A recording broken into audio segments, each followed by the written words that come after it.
एक मिनट रुक जाओ, मेरा दूसरा तड़का आ गया।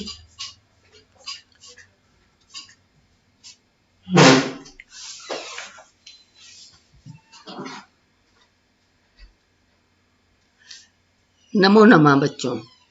बच्चों, तुमने देखा कल हम वाच्य और प्रतीयमान अर्थ को देख रहे थे।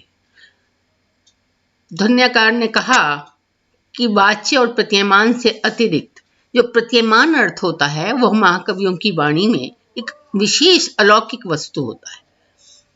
जैसे अंगनाओं में सभी अंगों से अतिरिक्त एक सुंदरता या लावण्य अलग से पता चलता है, ऐसे ही काव्य में प्रतीयमान अर्थ अलग से भाषित होता है। अब वो आगे ध्वन्यालोककार कहते हैं कि वाच्य प्रतिमान दो भेद जो हमने बताए, इनमें वाच्य कहीं कहीं वाच्य विधि रूप होता है और प्रतीयमान अर्थ निषेध रूप भी हो सकता है। तो वो वाच्य और प्रतीयमान अर्थ कैसे भिन्न होते हैं, इसे बताने के लिए अनेकों उदाहरण दिए। सबसे पहले हम देखते हैं पहला उदाहरण, भ्रम धार्मिक विश्रब्धा सा सुनको अद्य मारितस्तेन गोदा नदी कच्छ कुंजवासिना दृप्त सिंह। अब यहाँ पर एक स्त्री एक धार्मिक पुरुष से कह रही है, एक नायिका, हे धार्मिक पुरुष, भ्रम धार्मिक, हे धार्मिक तुम डरो मत, विश्रब्धा सा सुनको अद्य मारितस्तेन, क्योंकि एक धार्मिक वहां पूजा करने गोदावरी नदी के किनारे आता था, तो वो उसे समझा रही है कि तुम निश्चिंत होकर, विश्रब्धा निश्चिंत होकर अपनी पूजा करो, क्योंकि सैसुन को अद्य मारितस्तेन, जो यहाँ एक कुत्ता आया करता था जो तुम्हें परेशान करता था, उसे आज मार दिया गया। गोदा नदी कच्छ कुंजवासिना दृप्त सिंहेन, क्योंकि गोदावरी नदी के किनारे के कुंजों में रहने वाले एक सिंह के द्वारा उस कुत्ते को मार दिया गया। अब यहाँ पर सीधे सीधे विधि रूप है कि एक नायिका एक धार्मिक से कह रही है कि तुम निश्चिंत होकर गोदावरी नदी के किनारे अपनी पूजा अर्चना करो, क्योंकि यहाँ जो कुत्ता तुम्हें परेशान करता था वो वहां के गोदावरी नदी के किनारे रहने वाली गुफाओं में जो सिंह था उसके द्वारा मार दिया गया। अब हम ये जो वर्णन है, ये गाथा सप्तशती की एक गाथा है। गोदावरी नदी के किनारे रहने वाली एक चरित्रहीन नायिका ने अपने प्रेमी से मिलन का वो स्थान बनाया था, लेकिन हाँ, उस धार्मिक की पूजा करने से उन्हें बाधा होती थी। तो उसने क्या सोचा कि इस धार्मिक को यहाँ से कैसे जाने के लिए कहा जाए। तो वो उससे क्या कहती है कि तुम जिस कुत्ते से डरते थे उसे एक सिंह ने मार दिया। तो कहने का अभिप्राय यहाँ पर जो वाच्य है वो तो विधि रूप है कि तुम यहाँ निश्चिंत होकर पूजा कर सकते हो, लेकिन कहना क्या चाह रही है वो उससे कि तुम यहाँ से चले जाओ, क्योंकि जब वो उस कुत्ते से डरता था और एक सिंह ने उस कुत्ते को मारा तो सिंह से तो और भी ज्यादा डरेगा। तो उसके कहने का अभिप्राय था यहाँ पर वाच्य जो है विधि रूप है और तुम यहाँ मत आओ, ये कहना निषेध रूप में यहाँ प्रतीयमान अर्थ प्रदर्शित हुआ। अब आगे हम देखते हैं कहीं कहीं वाच्य प्रतिषेध रूप में होता है, वाच्य में वो मना करती है और प्रतीयमान अर्थ विधि रूप हो जाता है। जैसे उसका उदाहरण दिया है धुन्याकार ने, श्वश्रु अत्र निमज्जति अत्राहम दिवस के प्रलोकय मां पथिक रात्र अंध कहा शय्यायाम मम निर्मक्ष्यति।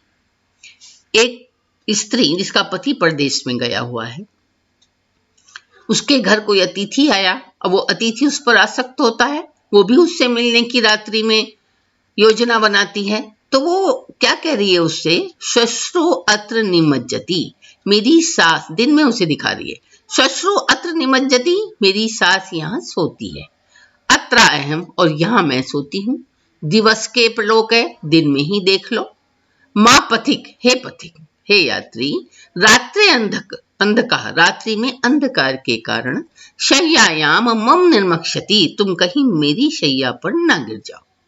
अब यहाँ कहना क्या चाह रही है कि तुम दिन में देख लो, कहीं धोखे से रात्रि में अंधकार में मेरी शैया पर मत आ जाना, मैं यहाँ सोती हूँ, यहाँ मेरी सास सोती है। अब वाच्य तो यहाँ पर प्रतिषेध रूप है, लेकिन प्रतीयमान अर्थ क्या है कि तुम दिन में ही देख लो, हम रात्रि में मिलन होगा तो तुम मेरी शैया पर ही आ जाना, कहने का उसका अभिप्राय ये है। तो यहाँ वाच्य प्रतिषेध रूप में है और प्रतीयमान अर्थ विधि रूप यहाँ पर स्पष्ट हो रहा है। आगे वो दूसरा उदाहरण देते हैं कि कहीं कहीं वाच्य विधि रूपे अनुभय रूपो यथा, कहीं कहीं वाच्य तो विधि रूप होता है यस में, हाँ में होता है। और दोनों रूपों में जो प्रतीयमान अर्थ है, कहीं विधि भी नजर आता है और कहीं प्रतिषेध रूप में। जैसे व्रज ममय वैकस्या भवन्तु नहीं श्वास रोदितव्यानि मा तवापि तया विना दाक्षिण्य हतस्य जनिषथा। अब यहाँ पर वाच्य अर्थ विधि रूप है और प्रतीयमान अर्थ दोनों रूपों में प्रदर्शित हो रहा है। एक नायिका का प्रेमी किसी दूसरी नायिका से मिलकर आया और जब वो पहली प्रेमिका के पास आता है तो वो पहचान जाती है कि किसी से मिलकर आया। तब वो उसको खंडिता नायिका के रूप में उसे उपालंब देती है कि व्रज ममय वैकस्या भवन्तु नहीं श्वास रोदितव्यानि। अब वो उसको कहती है कि ठीक है, तुम कहीं चले जाओ, अब तुम वहीं जाओ जहां से आए हो, मैं तो तुम्हारे जाने के बाद निःश्वास लंबी लंबी सांसें लेना, रुदन को सबको भोगूंगी। मातवापी तया विना, लेकिन ऐसा ना हो कि तुम भी तया विना दाक्षिण्य हतस्य जनिषतः, कि उसके वियोग में, जिसके साथ तुम मिलकर आए हो, कहीं ऐसा ना हो तुम भी उसके वियोग में इसी तरह के दुखों को भोगो जैसा मैं भोग रही हूं। यहाँ पर व्रज का वाच्य अर्थ विधि रूप है। अब प्रतीयमान अर्थ क्या है कि नायिका उससे क्रोध प्रदर्शित करते हुए कह रही है कि जैसा दुख मैं उठा रही हूं वैसा तुम भी उठा सकते हो। तो एक और उसे जाने के लिए कह रही है और एक और उसे रोकना भी चाहती है। तो यहाँ जो प्रतीयमान अर्थ है वो विधि और निषेध दोनों रूपों को प्रदर्शित कर रहा है। आगे बताते हैं ध्वन्यालोककार कि क्वचित वाच्य प्रतिषेध रूपे अनुभय रूपो यथा। कहीं कहीं वाच्य प्रतिषेध रूप में होता है और प्रतीयमान अर्थ दोनों रूप। जैसे प्रार्थये तावत प्रसीद निवर्तस्व मुख शशि जोष्ना विलुप्त मोनि वहे अभिसारिकाणाम विघ्नम करोष्यन्यासामपि हताशे। यहाँ वाच्य अर्थ प्रतिषेध रूप है लेकिन प्रतीयमान अर्थ दोनों रूपों में है। नायिका अपने प्रेमी के घर आई लेकिन नायक से किसी बात पर नाराज हो जाती है और वहां से रूठ कर जाने लगती। तब वो नायक उसे मनाते हुए क्या कहता है, प्रार्थये तावत प्रसीद, मैं तुमसे प्रार्थना करता हूँ, तुम जब तक प्रसन्न ना हो, जब मैं तुम्हारी प्रार्थना कर रहा हूं तुम प्रसन्न हो जाओ। निवर्तस्व मुख शशि जोष्ना विलुप्त मौनी वहे, क्योंकि तुम्हारा मुख चंद्रमा जैसा है, तुम बाहर निकलोगी तो चंद्रमा की चांदनी को भी तिरस्कृत करोगी और तुम्हारे बाहर निकलने से अभिसारिकाणाम विघ्नम करोष्यन्यासामपि हताशे, हे हताशे, अगर तुम बाहर निकलोगी तो रात्रि में जो अभिसारिकाएं हैं अपने प्रेमियों से मिलने जा रही हैं, तुम्हारे जाने से अंधकार समाप्त हो जाएगा, तुम्हारे मुख की चांदनी से वहां रोशनी हो जाएगी और उनको विघ्न होगा। तो यहाँ कहना क्या चाहता है वो, वाच्य तो है मत जाओ, निषेध रूप में है कि तुम मत जाओ, उसे मना रहा है वो, लेकिन प्रतीयमान अर्थ दोनों रूपों को प्रदर्शित कर रहा है कि ना तो निषेध रूप है ना विधि रूप है कि जाओ या नहीं जाओ, दोनों बातों को स्पष्ट कर। इस प्रकार यहाँ पर वाच्य प्रतीयमान के कई उदाहरणों से भेद प्रदर्शित किया है। अब कहीं कहीं क्या होता है, वाच्याद विभिन्न विषयत्वेन व्यवस्थापितो यथा, कहीं कहीं वाच्य विभिन्न विषयों में व्यवस्थित हो जाता है। उसका भी एक उदाहरण वो देते हैं। कस्य वा न भवति रोषो दृष्ट्वा प्रियायाः सैव्रणम अधरम स भ्रमर पद्म आग्रायणी वारित वामे सह स्वेदानी।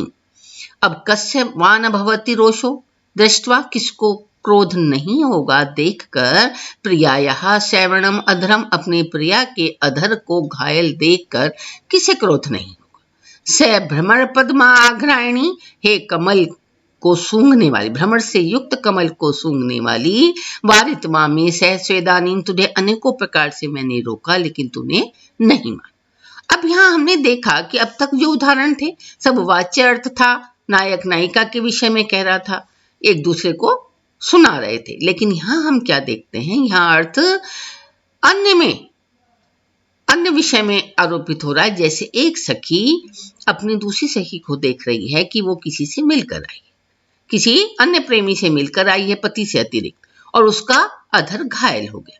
तो उससे कहती है, अब उसे ये भी मालूम है कि यहीं पास में इसका पति भी है, तो स्पष्ट रूप से उससे नहीं कहती, कमल और भ्रमर के माध्यम से उसके पति को ये सुनाना चाहती है कि तेरी पत्नी कहीं और मिलके नहीं आई किसी से, बल्कि कमल सूंघ कर आई, ये भ्रमर वाला, जिसके कारण इसके अधर घायल। तो अन्य विषय में आरोपित हो रहा है, जैसे वो क्या कहती है कि कस्य वा न भवति रोषो दृष्ट्वा प्रियायाः सवर्णमधरम, कि किस पति को ये क्रोध नहीं आएगा अपनी पत्नी के अधर को घायल देखकर। हे भ्रमर से युक्त कमल को सूंघने वाली, तुझे मैंने अनेकों बार मना किया ऐसा विपरीत आचरण करने से, लेकिन तूने नहीं माना। अब यहाँ वो अपनी सखी को बचाना चाहती है। वो उससे क्या कह रही है कि उसका पति ये ना समझे कि किसी से मिलकर आई है, अभी तो ये समझे कि इसने वाकई भ्रमर से युक्त कमल को सूंघा है। तो दुराचारणी नायिका किसी परपुरुष से रति करके आई, लेकिन उसे बचाने के लिए उसकी सखी का ये उक्त वक्तव्य है। तो यहाँ कहीं कहीं जो अर्थ है वो अन्य विषय में उसके पति के लिए, पति को सुनाने के लिए कहा जा रहा है। तो यहाँ प्रतीयमान अर्थ तो पत्नी के लिए है, लेकिन वो कहना चाह रही है जो प्रतीयमान अर्थ है, वाच्य तो उसने पत्नी को सुनाया, लेकिन प्रतीयमान अर्थ उसके पति के लिए। इस प्रकार हमने देखा कि वाच्य प्रतीयमान के अनेक भेदों के माध्यम से कवि ने ये समझाने का प्रयत्न किया कि वाच्य अर्थ किस प्रकार प्रतीयमान अर्थ से भिन्न होता है।